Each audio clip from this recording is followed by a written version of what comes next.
सम्बन्धित उपस्थित वडाका वडाध्यक्ष वडा सदस्यज्यू बेनी सर अनि प्रत्येक विद्यालयबाट पाउनुभएको विद्यालय व्यवस्थापन समितिका अध्यक्षज्यू प्रत्येक विद्यालयका प्रधानाध्यापकज्यू तथा प्रतिनिधि र विद्यालयबाट पाउनुभएका कर्मचारी लेखापाल कम्प्युटर लगायत अन्य यो सिराज गाउँपालिकाका शाखामा कार्यरत कर्मचारी लगायत यो हलभित्र उपस्थित महानुभाव, यो 2 दिने कार्यक्रमले एउटा भेटघाट गर्ने अवसर र आफ्ना विचारहरू आदान प्रदान र शैक्षिक स्तरमा बढोत्तरी उन्नति हुने खालको त्यो उपलब्धिमूलक नै होला जस्तो हामीलाई लाग्छ। यसले त्यसै कारणले बहुत महत्त्वपूर्ण रह्यो होला। हामीले यस्ता कार्यक्रमहरू पटकपटकमा शिक्षा क्षेत्रमा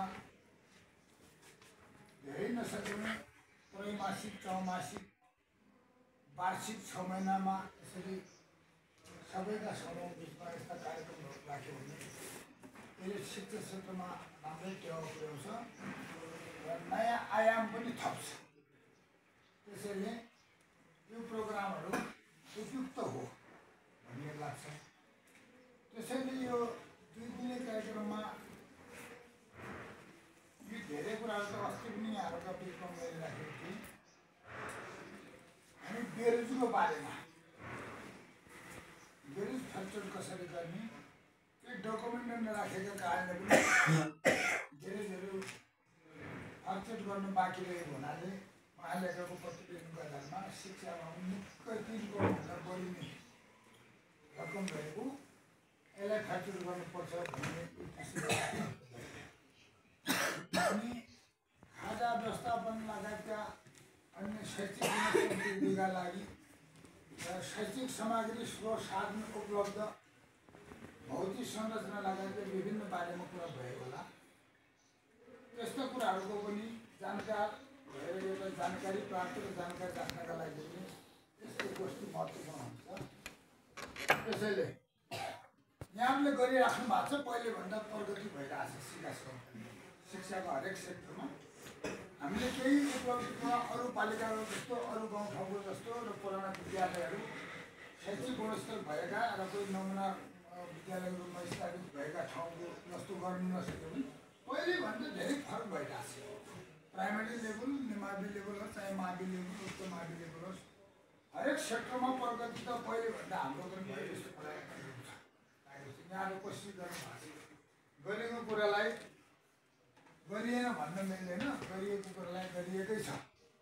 तर यो पर्याप्त होइन। पर्याप्त गर्नका लागि अझै मेहनत गर्नुपर्ने देखिन्छ। गुणस्तरीय शिक्षाका लागि धेरै मेहनत गर्नुपर्ने हुन्छ। त्यसैले अझै यसको प्रगति जाओस् भन्ने हो मेरो अनुरोध यहाँहरूसँग, सुझाव पनि हो। यो लेख्नुपुर माविका सरले बडा राम्रो कुरा उठाउनु भएको थियो हरेक क्षेत्रमा। यिनीसित म धेरै कुरामा सहमत छु। राम्रो कुरामा सहमत भइन्छ। राष्ट्रपति रहने सिन्टोको कुरा र अत्यन्त टिका लागु कुरा गर्नुभएको छ। सकभरसम्म यसपालि हामी प्रत्येक विद्यालयमा बस्न खान पुग्ने गरी व्यवस्थापन गर्ने जमर्को गर्दैछौँ। र अतिरिक्त किरायका लाममा पनि विद्यालयमा स्रोत यस्ता साधन खरिदका लागि पनि के गर्न सक्छ हामी त्यो पनि सोचिरहेको छौँ। भन्दा हामीले विद्यालयको यो शिक्षा क्षेत्रमा गर्ने लगानीमा बजेटमा पनि केही बढोत्तरी गरेका छौँ। त्यसैले पनि हामी ढुक्क भएर बसेका छौँ। यसपालि अलिकति फरक ढङ्गले गर्नुपर्छ, विद्यालयलाई धाउदो हुन्छ। विद्यालयको पनि हामीलाई आयस्रोत केही नभएको हुन्छ। त्यसमा पनि परसरहरूलाई बढी मार्नु पर्ने, गर्नु नसक्ने गरिहाल्छ भन्ने पछि त्यो उधारो रहिरहने परिवृत्ति पनि हामी कहाँ छ, त्यो हामीले सोचिरहेको छौँ। तपाईँको व्यक्तिगत मार्गसित पनि हामी जोडिएका छौँ। यो कुरा पनि अनुभव छ, त्यो ठिक छ। यसलाई हामी समाधान गर्छौँ। त्यो दिन अझै बाँकी निर्णय भएको छ किनभने हाम्रो यो संरचना तयार भएको छैन अझै यसलाई 1 महिना 1.5 महिना लाग्दैछ र अर्को वर्ष सुविधा सम्पन्न भवन सहित बन्दैछ यही नै भने हामी कपडा किरायमा लिएर पनि क्यान्टिन जस्तो खाना खुवाएर चलाएर पनि त्यहीँ बसेर पनि खेलकुद गर्न सकिन्छ भन्ने जमर्कोमा पुगेका छौँ सम्भवतः त्यो अर्को वर्ष अवश्य मेमा हुन्छ समयमै हुन्छ अनि यो तुरुन्तै भइहाल्यो फागुनसम्म भए हामी गर्थ्यौँ पुष मसान्तभित्र राष्ट्रपति मिसिएर सक्नुहोस् भन्ने भएको कारणले यसलाई सुस्ती भयो त्यसरी हामीले अहिले त्यो जुन विद्यालयमा खेलकुद हुन्छ त्यो विद्यालयको सरहरूलाई पनि शैक्षिक त्यो खेलकुद सामग्रीको लागि ढुक्काउनुहोस् भनेको छ यति मात्रै हो कि त्यहाँ भाग लिने विद्यालय हुँदा पनि त्यो विद्यालय पनि हामीले ढुक्काउनुहोस् जसरी पनि यसपालि अरू वर्षभन्दा अलिक फरक ढङ्गले हुन्छ त्यसको व्यवस्थापन गरिन्छ भनेको छु अनि सरले एउटा यो आइसिटीको कुरा गर्नुभएको छ यो आइसिटी प्रोग्रामको कुराहरूमा के हो भने मर्मत गर्न पैसा हाल्नुभन्दा पनि डाइरेक्ट हजुरले यो हाम्रो जिन्सी शाखा मार्फत यतै सम्पर्क गरे पनि हुन्छ हामी त्यहाँ पठाइदिन्छौँ मान्छे पठाइदिन्छौँ हामीसँग जो निर्मित सार्वजनिक सम्पत्तिको मर्मसमार भन्ने हुन्छ त्यो हाम्रै सम्पत्ति भएर त्यसमा खर्च गर्न सकिन्छ हामी यहीँ मसलन्दबाट भित्रैबाट पनि खर्च गरेर त्यसलाई तयार गर्न सक्छौँ त्यसमा ढुक्क भएर भन्दा त्यसको हुनेछ भनेको छ संवैधानिक व्यवस्था हो र स्थानीय सरकार अस्पताल 2074 मावि स्तरका विद्यालयहरूमा पालिका अन्तर्गत रहनेछ भनेको छ त्यो कानुनी व्यवस्था के छ त्यसमा होइन त्यसमा केही पनि छैन खालि एउटा शिक्षा समन्वय शिक्षा एकाइ कार्यालय भनेको त मिडिएटरको भूमिका मात्रै हो त्यति अधिकार सम्पन्न होइन जस्तो हाम्रो समन्वय छ नि बैतडीको होइन समन्वय समिति त्यस्तै खालको अधिकार खालि राखेर बहरे जात राखेको मात्रै हो एउटा प्रतिनिधिको रूपमा मात्रै स्थापित हो बाँकी सबै कुरा यहीँबाट भइरहेको छ तलब यहीँबाट खानु भएको छ अन्य सेवा सुविधा यहीँबाट प्राप्त छ एकमुष्ट छुट्टै खालले छुट्टिएर आए पनि सशक्त अन्तर्गत भएको हुनाको कारणले आएको छ त्यो अनि सरले अर्को महत्त्वपूर्ण बडा कुरा उठाउनु भएको थियो स्थानीय भत्ता कुरा यस्तै छ आफै त महादेव उता नभने जस्तो सबैभन्दा पहिला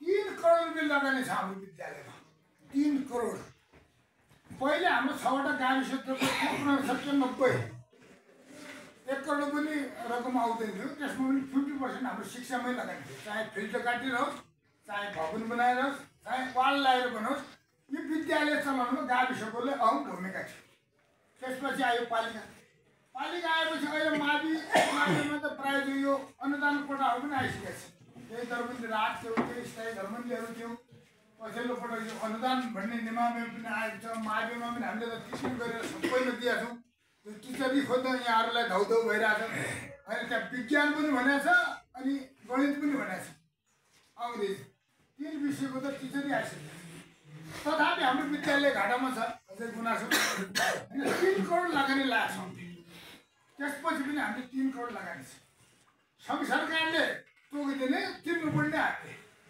त्यस्तो अवस्था हुन्छ तपाईँहरूलाई थाहा हुन्छ बाल विकास केन्द्रकै अनि यो कर्मचारीकै हकमा पनि 7,000 तल गुली बढाइदिने होइन तिर्नुपर्ने हामीले कस्तो हुन्छ हामीले नतिर्नु पनि हुन्थ्यो नि चाहेको नतिर्नु पनि सक्छौँ तैपनि त्यो समेत लागेर 80 लाख कति त्यो पर्छ 80 कि 90 लाख त्यही जान्छ अनि निजी स्रोतमा भन्ने कि हाम्रो गाउँपालिका स्तरमा राखेका जो छ नि एउटा ग्रामीणले बनाएर हामी दिएको अनुदान हो त्यो अनुदान 2 करोड 10 लाख हुन्छ अनि झन्डै 3 करोडको लगानी विद्यालयमा छ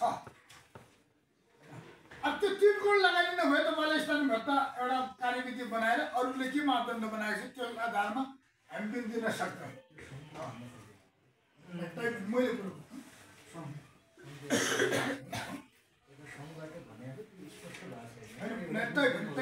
भयो भने निर्देशिका बमोजिम सङ्घको मापदण्डले टेकेर गर्न सकिन्थ्यो तर त्यो सम्भावना छैन त्यो हामी बुझ्छौँ के रहेछ तपाईँले पाएको सुविधामा हामीले नदिन सकिने नदिने भन्ने कुरो पनि भएन होइन परिश्रम गर्नुभएको छ अरूले पाइरहेछन् हामीलाई थाहा छ यही पनि निजाम भइरहेछ, अरूले खाइरहेछ। मैले त भन्ने पनि गरिरहेको छु, यो देशमा दुईवटा सेक्टरमा मार्का छ। एउटा टिचरलाई मार्का छ, दिनभरि 10 to 4 बोल्नुपर्छ, पढाउनुपर्छ, दौडधुप गर्नुपर्छ, तलबमा सीमित छ, कुनै इन्कम छैन, न कहीँ आइबी होला, कहीँ तिर्दियो होला, कहीँ अन्य खर्च होला भन्ने छैन। एउटा पुलिसलाई दिउँसोभरि डन्डी बजाउनुपर्छ, मार खेप्नुपर्छ, कुटाइ पाउनुपर्छ, मृत्युको सयमा जानुपर्छ, तलब छैन। यो देशमा भएकै कुरा होइन। विभेद छ, नभएको होइन। विभेद त राज्यबाट, सङ्घ सरकारबाट, यो पोलिसी मेकरबाट, राज्य सञ्चालनको मूल उसमा बसेर, जसले सेन्टरमा बसेर यो पोलिसी निर्माण गरेर यो राज्य सञ्चालन गरिरहेछ, त्यो कानुनमै व्यवस्था त्यस्तो खालको भएको हुनाले यो मार्का होइन, स्थानीयबाट मात्रै हो। हामीले स्थानीय सबै विद्यालयमा कसरी गुणस्तर शिक्षा प्राप्त गर्न सकिन्छ, कसरी माथि उकास्न सकिन्छ, विद्यालय भौतिक, सामाजिक, आर्थिक होइन गुणस्तर शिक्षा लगायतका हरेक सेक्टरमा कसरी यो सुविधा सम्पन्न बनाउन सकिन्छ भन्ने हाम्रो पनि सोच हो। यहाँहरूको पनि होला, यहाँहरूको झन् सयको त हामीलाई अपेक्षा नै छ। यहाँहरूले देखाएको होइन अपेक्षा र प्रतिफलका आधारमा हामीले पनि बाहिर सिट ठाडो गर्ने, शिक्षा क्षेत्रमा होइन भएको रिजल्टको आधारमा अनि यहाँको पढाइ लेखाइको आधारमा बाहिर ठुल्ठुलो उसमा डक्टर, इन्जिनियर, पाइलट, साइन्टिस्ट हरेक सेक्टरमा पठन पाठनका लागि नाम निकालेका विद्यार्थीहरू टेक्निकल सब्जेक्टमा नाम निकाल्यो भने उच्च यहाँको विद्यालय, यहाँको मावि स्तर सबै तहबाट प्राइमेरी लेभलबाट गयो भने विद्यार्थी माथि कसरी जान्छ। सबै सेक्टरमा यहाँको रिजल्ट र त्यहाँको टच जहाँ भर्ना हुन्छ विद्यार्थी हो, त्यो बेलाको रिजल्टले गर्दाखेरि हामीलाई पनि गौरव हुन्छ, स्वाभाविक हुन्छ। हाम्रो माविको यो लेख्नुपर्ने माविले यस्तो रिजल्ट दियो, अर्को माविले यस्तो रिजल्ट दियो, विद्यार्थी फाल्ने ठाउँमा पढ्दैछ भने हामीलाई पनि गौरव हुन्छ, सिट ठाडो हुन्छ। तपाईँ राख्नुमा यहाँहरूको ठुलो सहयोग छ, अझै सहयोगको अपेक्षा छ। यो सबै सेक्टरमा हरेक कुरा यो समाजलाई रूपान्तरण गर्न, अग्रगमनको बाटोमा उन्मुख गर्ने यहाँहरूको महत्त्वपूर्ण शिक्षा नै सबैभन्दा आधारको स्तर हो। त्यसैले पनि यहाँहरूको ठुलो भूमिका छ। अझै लाग्न गर्नु होइन, यी कुराहरूमा त सेवा सुविधा गरौँ हामी बुझ्छौँ, अन्तको कन्सेप्ट के छ, कस्तो खालको रुल रेगुलेसनमा चलेको छ, के बनाएको छ, कहिले खुवाएको छ, कहाँबाट ल्याएको छ, स्रोत साधन कस्तो। पहिले सुरुको जस्तो बजेट पनि छैन हामीसँग। सुरुमा जो बजेट आयो नि एकदम ल, अहिले आउँदैन। अहिले आयो भने के हुन्छ, बजेट देखाउँछ, बजेट गर्छु, 2.5-3 करोड त राजस्व फाँड्नु कहिले पनि आउँदैन। त्यो त रोगै भएर हामीलाई। एक अर्को यो जो पुँजीगत तर्फ वित्तीय सामान्यकरण हस्तान्तरण आउँछ हामीलाई, त्यसमध्येमा अन्तिममा चिठी आउँछ, अन्तिम किस्ताको 50%, अन्तिम किस्ताको 25% रकम कटौती हुनेछ भन्छ। बजेट यहाँ छुट्टिसकेका हुन्छ, योजना भइसकेका हुन्छ। असार मसान्तमा सबैले योजना सम्पन्न गरेर आयो भने भुक्तान दिन पैसा पुग्दैन, किनभने कटौती भनेर आइसकेको छ, अन्तिम किस्तामा कटौती हुन्छ, पैसा आउँदैन। त्यो मार हामीले पनि खेपिरहेको छ। पहिले जस्तो हरेकमा आउँदैन।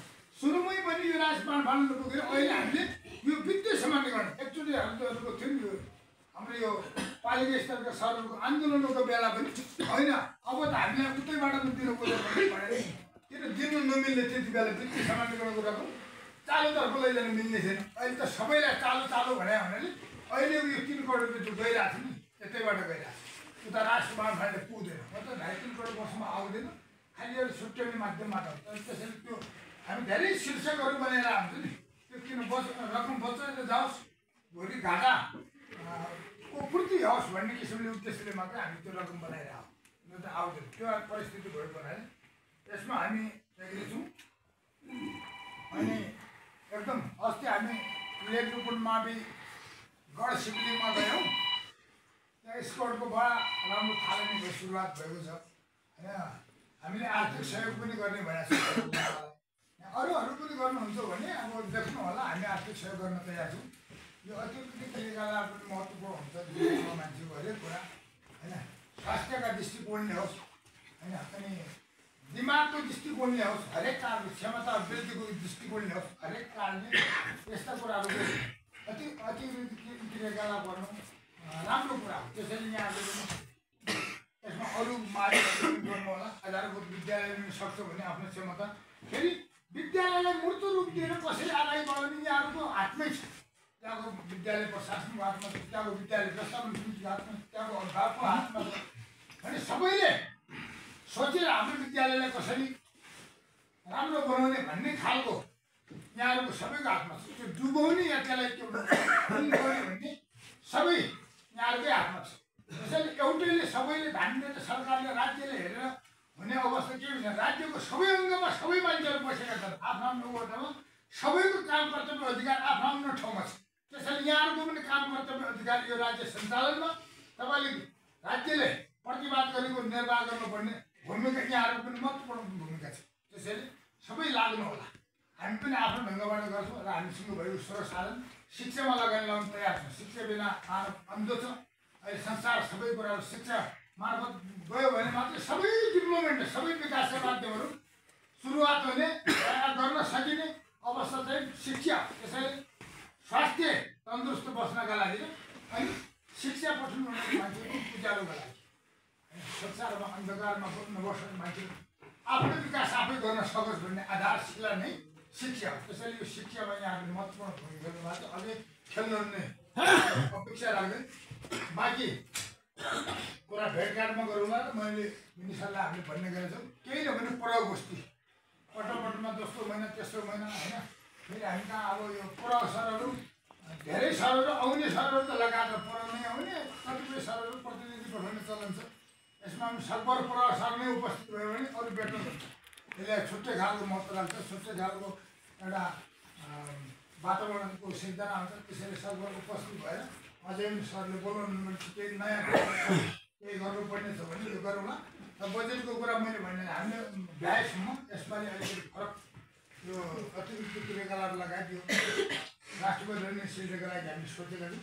अरू के नयाँ कुराहरू आउँछन्, नयाँ कुराहरूको सिकाइ जान्नका लागि पनि हरेक त्यो पटोपटोमा प्रशासनसित उहाँ हुनुहुन्छ। तर व्यवस्थापन समिति मैले भने व्यवस्थापन समिति अध्यक्ष नमस्कार भन्नका लागि होइन है, आफ्नो जिम्मेवारी वहन गर्नलाई त्यो विद्यालय उँभो कसरी लाग्छ र त्यसको होइन उन्नति प्रगतिमा कसरी टेवा गर्न सक्छ, त्यसमा के हुन्छ भौतिक सुधार गर्नुपर्ने हुन्छ, शैक्षिक सुधार गर्नुपर्ने हुन्छ, त्योभित्र फर्निचर छ कि छैन, त्योभित्र सिकाएका किताबहरू पुस्तकहरू गर्नका लागि छ कि छैन, नेतालाई ढकढकाउने होइन, सम्बन्धित निकायलाई पालिकालाई प्रदेशलाई सङ्घलाई अन्य जाति सङ्घ संस्थालाई ढकढकाउने कामहरू गर्नका लागि र आफू गाउँमा अभिभावकसहितको भेला गरेर बरु चन्दाका माध्यमबाट अन्य शारीरिक मानसिक हरेक दृष्टिकोणले पनि अगाडि बढाउनका लागि त्यो व्यवस्थापन समितिको जिम्मा हो होइन। अध्यक्षले सदस्य भन्नका लागि होइन, मैले अध्यक्ष भने त हुन्छ नि, म त आफै खटिरहेको छु, ठेकदारको जहिले खट्छु म त हरेक योजनामा अर्कोमा भने खट्ने हो। विद्यालय व्यवस्थापन समिति अध्यक्ष होइन, सदस्यहरू पनि अपडेट लागिराख्ने, त्यसरी उन्नति गर्यो भने विद्यालयमा सरहरूले पठाएको छ कि छैन हेर्ने निर्देशन दिने भयो। तपाईँहरूको काम कर्तव्य अधिकारभित्र पर्छ। हामीले के गरेका छौँ, सरहरूले के गर्नुपर्ने छ, दुईवटा कुराको बैलेन्सिङ हुनुपर्छ।